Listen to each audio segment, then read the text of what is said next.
July 4, 1942, while America celebrated Independence Day back home, 6 American bombers screamed across the coast of Nazi-occupied Holland at 275 miles per hour, barely 50 feet above the ground.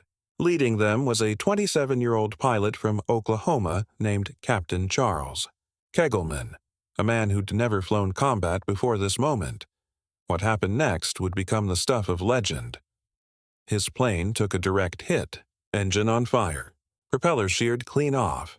The A-20 bomber slammed into the ground, tearing off the wingtip, gouging the earth, and somehow, impossibly, kept flying.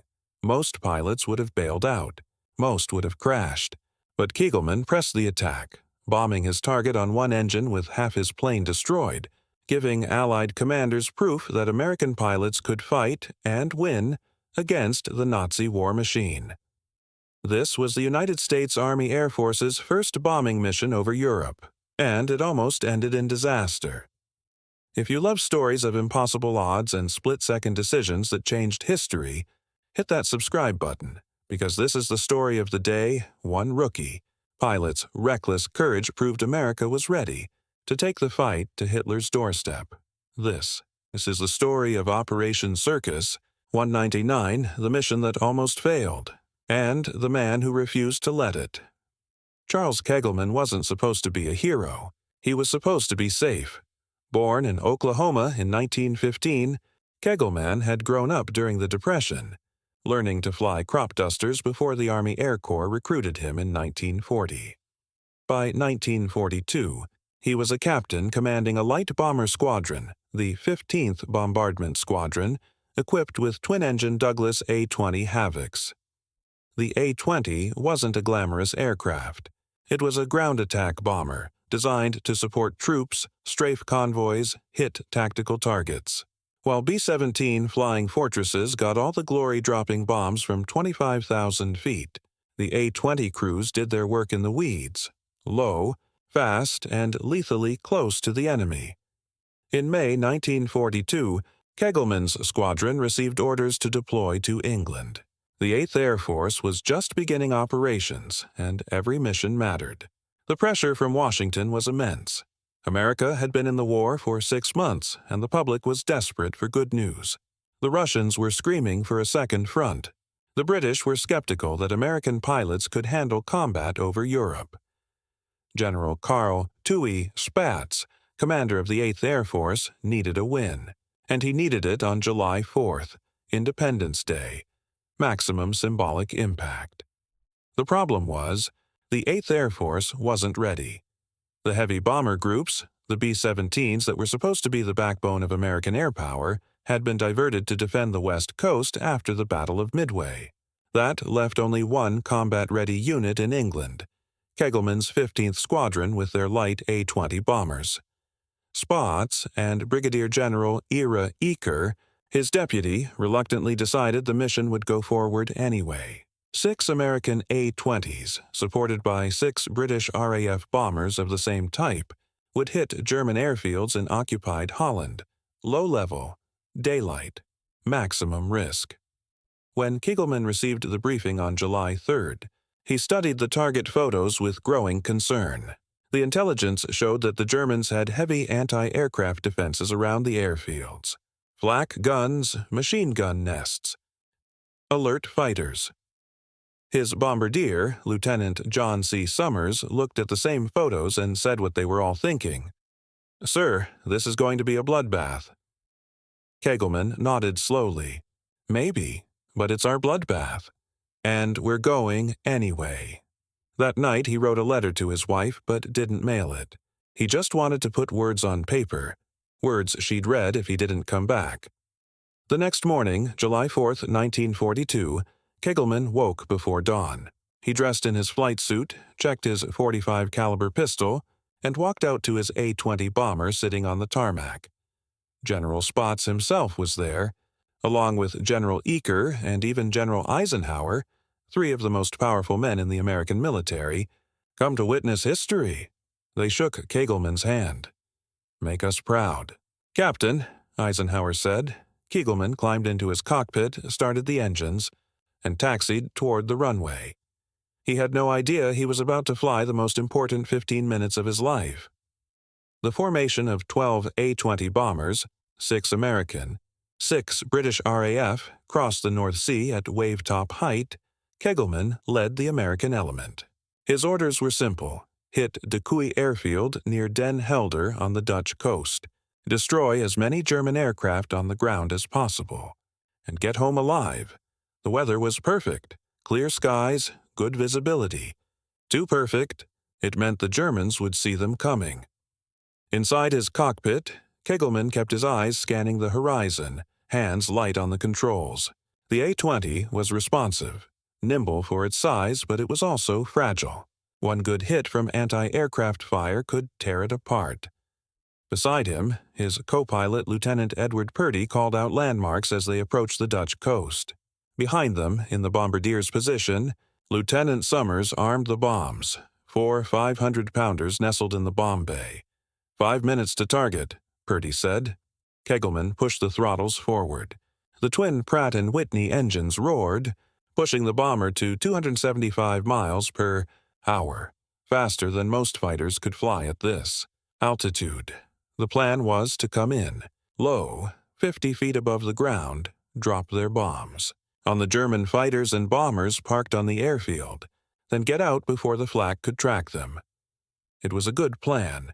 It lasted exactly 4 minutes. As the formation crossed the coastline, every German gun within 5 miles opened fire. Tracer rounds arced up from hidden positions, green, red, white streaks of death crisscrossing the sky. 37mm flak shells burst in black puffs. Machine gun fire stitched the air with lethal precision. Flak! Flak! Flak! Purdy shouted. Kegelman jinked the bomber left, then right, but there was nowhere to hide at 50 feet.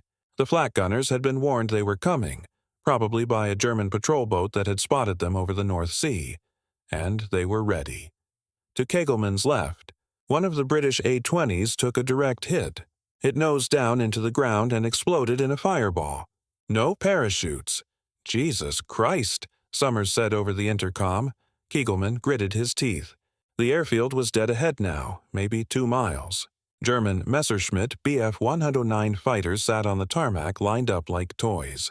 Easy targets, if they could just reach it. Another burst of flak exploded directly in front of them. Kegelman flew through the smoke and shrapnel, feeling the plane shudder as metal fragments peppered the fuselage. Target in sight, Summers called. Bomb run in 30 seconds. Kegelman lined up his approach, hand steady on the stick. Almost there. Almost.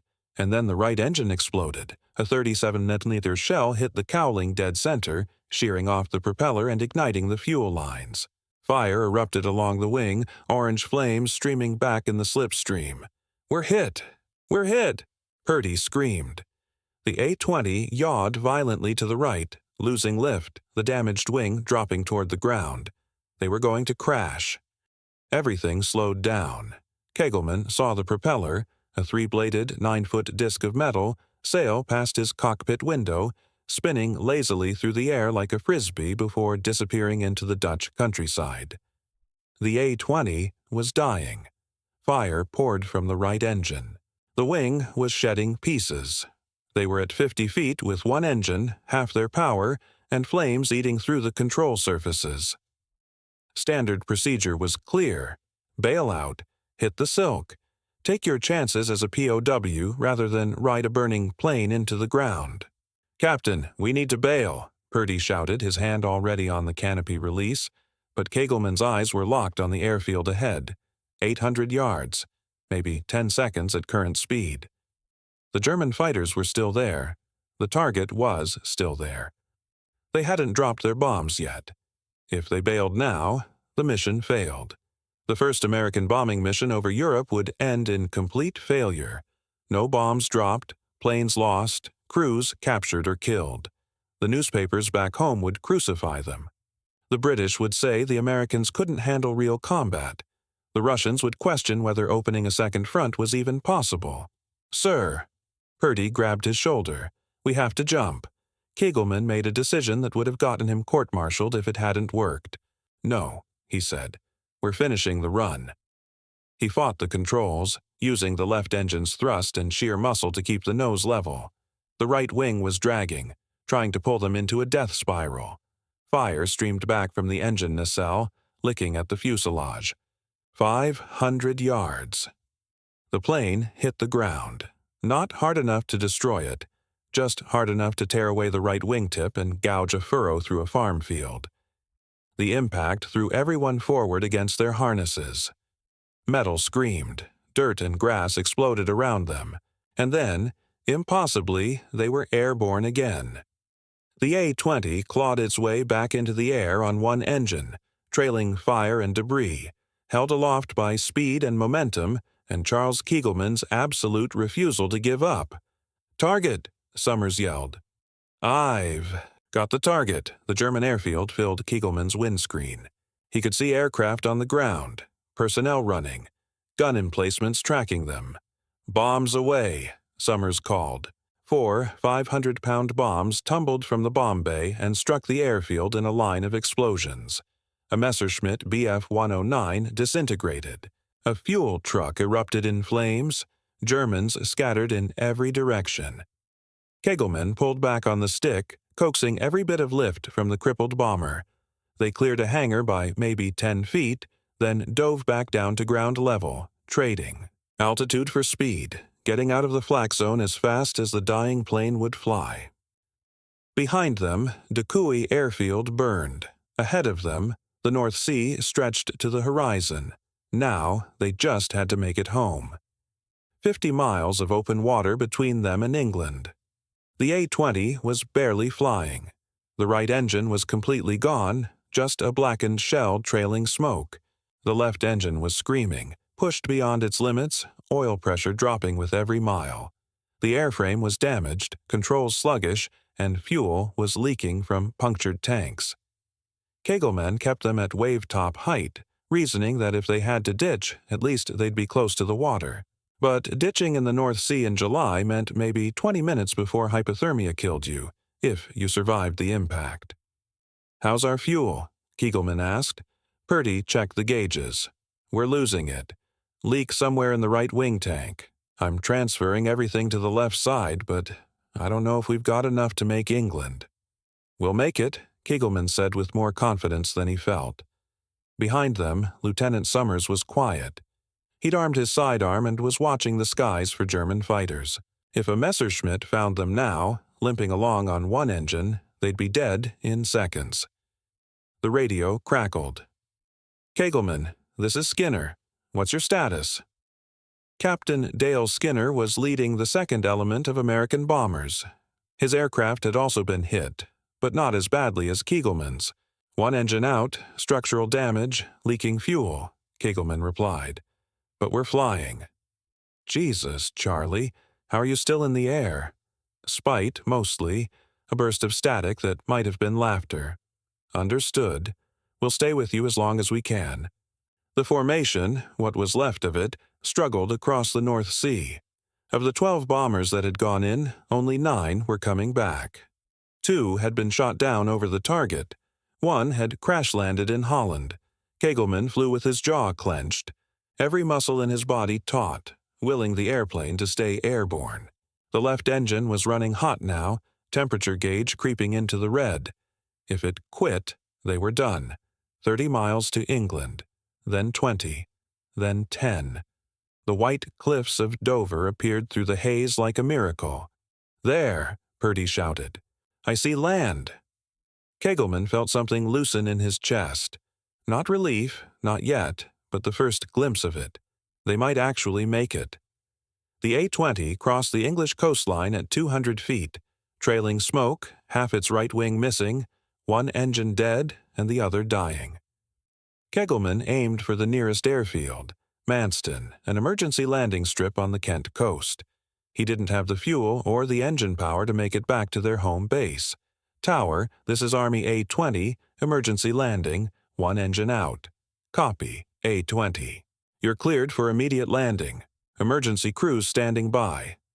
Kegelman lined up with the runway. No time for a proper pattern. No time for anything except getting this wreck on the ground. He dropped the landing gear, hoping it still worked. The wheels locked down, and then the left engine quit. Silence. The sudden absence of engine noise was terrifying. No roar, no vibration, just the whistle of wind through torn metal and the sickening glide of a 20,000-pound aircraft with no power. "Engine's dead!" Purdy shouted unnecessarily. Kegelman didn't respond. He was flying now purely on momentum and gravity, trading altitude for distance, trying to stretch their glide to reach the runway. They were at 200 feet. The runway was half a mile ahead. It might as well have been 10 miles. "We're not going to make it," Summers said quietly from the back. "Yes, we are," Kegelman said through clenched teeth. He pushed the nose down slightly, picking up airspeed, then pulled back to arrest the descent. Every pilot knew the math. An aircraft in a glide loses about 1,000 feet per mile at best glide speed. They had maybe 15 seconds of air left under them. 150 feet. The runway threshold rushed toward them. 100 feet. Kegelman could see the white painted numbers, 36, and the emergency trucks racing along the perimeter road. 50 feet. "Brace!" he shouted. The A-20 dropped like a stone the last 30 feet, hit the runway hard, bounced, hit again. The landing gear, damaged from the earlier ground strike in Holland, collapsed. The belly of the aircraft scraped across concrete in a shower of sparks. They skidded 200 yards, the screech of tortured metal drowning out everything else, before finally grinding to a stop in a cloud of smoke and dust. For 3 seconds, nobody moved. Then Kegelman hit the canopy release. "Out! Now! Move!" They scrambled from the cockpit, half falling out onto the runway. Fire trucks were already there, foam spraying over the wreckage, crew chiefs pulling them away from the aircraft. Kegelman stood on the tarmac, legs shaking, staring at what was left of his A-20. The entire right engine nacelle was gone. The wing looked like Swiss cheese. The fuselage was pockmarked with flak holes. How it had stayed airborne was beyond physics. It was sheer stubborn refusal to quit. "Jesus Christ," one of the fire crew said, walking around the wreck. "How the hell did you fly this thing home?" Kegelman didn't have an answer. He just sank down onto the concrete, put his head in his hands, and let the adrenaline drain out of him. Purdy and Summers sat down beside him. Nobody spoke for a long time. Finally, Summers said, "We did it. We actually did it." "Yeah," Kegelman said. "We did." A jeep roared up. An RAF officer jumped out looking excited and horrified in equal measure. "You're the American pilot? The one who crashed and kept flying?" Kegelman looked up. "That's me." "Sir, General Spots is on the radio. He wants to know if you're alive." Kegelman stood up, brushed dirt off his flight suit. "Tell him I'm alive, and tell him we hit the target." The officer grinned. "He already knows. The reconnaissance photos are coming in now. You destroyed 5 German aircraft on the ground and damaged the runway. The mission was a success." A success at what cost? The full scope of what happened on July 4, 1942, didn't become clear until days later. Of the 12 aircraft that went in, 6 American, 6 British RAF, 3 had been shot down. 2 American, 1 British. 7 men killed. 4 captured. The surviving aircraft had all sustained damage, some severe enough to write off the planes entirely, but they had hit their targets. They had bombed German airfields. They had proven that American pilots could fly combat, missions over occupied Europe. And Captain Charles. Kegelman had become a legend. The story spread like wildfire through the 8th Air Force. The pilot who'd been hit by flak, lost an engine and a propeller, crashed into the ground, bounced back into the air, and still pressed the attack. The man who'd flown home on 1 engine with half his plane shot off. Within 48 hours, every pilot in England knew his name. General Spots awarded him the Distinguished Service Cross, America's second highest decoration for valor, in a ceremony at his base. Generals Eaker and Eisenhower were there too, shaking his hand, telling him he'd shown the world what American pilots were made of. But Kegelman didn't feel like a hero. He felt like a man who'd gotten lucky. "Sir," he told Spots privately after the ceremony, "I almost got my crew killed. If that engine had quit 30 seconds earlier, we'd have crashed into the sea. If the landing gear hadn't held, we'd have cartwheeled down the runway. Everything that went right was just chance." Spots studied him for a long moment. "Captain, chance is what you make of it. You had a choice when that engine blew. You could have bailed out. Nobody would have blamed you. But you pressed the attack. You completed the mission. That wasn't luck. That was courage." "It was reckless, sir." "Sometimes," Spot said quietly, "reckless is what we need. Sometimes you have to show the enemy and your own people that you won't quit no matter what they throw at you.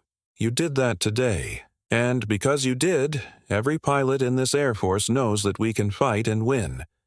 The mission's impact rippled far beyond England.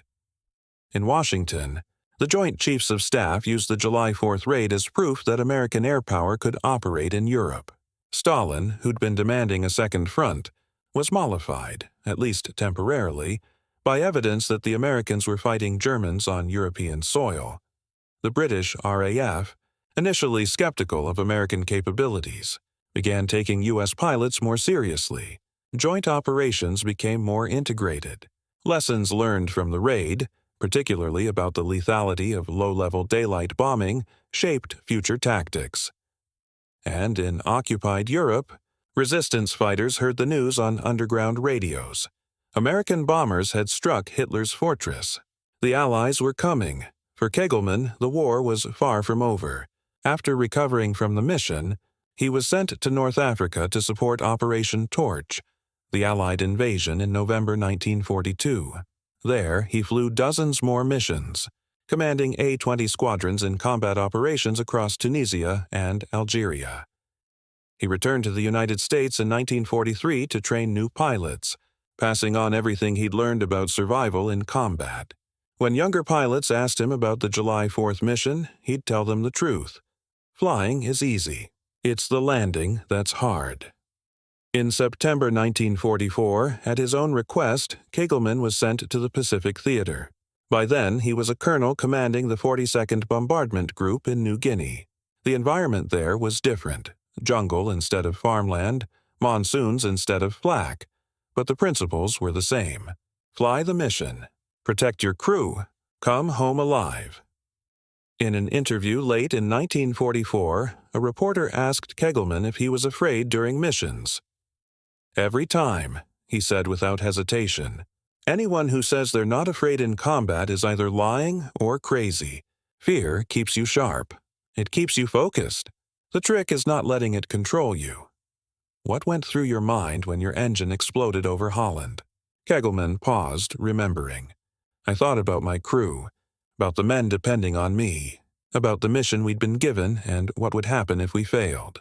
And I thought, I can't let this plane hit the ground. Not yet. Not until we've dropped our bombs. Would you do it again, knowing what you know now?" Another pause. Longer this time. "Yes," he said finally. "Because it mattered. That mission, that one crazy, reckless, nearly suicidal mission, proved something important. It proved we could fight. And in war, sometimes that's all that matters. Showing up, fighting back, refusing to quit even when everything says you should." Charles Kegelman survived World War II. He'd flown hundreds of combat missions, commanded multiple squadrons, earned more medals than he could count. But whenever people asked him about his service, he always came back to July 4th, 1942. "That was the day I learned what I was capable of," he'd say. "Not just as a pilot, but as a person. When everything goes wrong, and I mean everything, you find out who you really are. You find out if you're someone who quits or someone who keeps fighting." He passed away years after the war, a decorated veteran, a respected officer, a man who'd helped train the next generation of pilots. His name might not be as famous as Chuck Yeager or Jimmy Doolittle, but to the men who flew with him, to the crews he trained, to the people who knew the story of what he'd done over Holland that summer day in 1942, he was something more important than famous. He was proof that courage isn't the absence of fear. It's flying through the fear on one engine, with half your plane shot off, because the mission isn't about you, it's about everyone counting on you to get it done. In war, heroes aren't born. They're forged in moments when everything goes wrong and someone decides to keep flying anyway. Charles Kegelman flew that day with a burning engine and a broken wing. But what he really carried was something no German flak gun could shoot down: the unbreakable will to complete the mission, no matter the cost, and that made all the difference.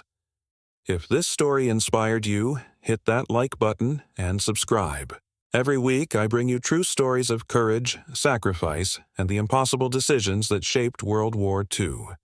Comment below, would you have pressed the attack or bailed out? What would you have done in Kegelman's position?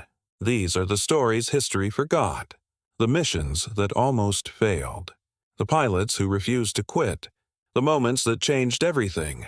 Thank you for watching. And remember, courage isn't about never being afraid.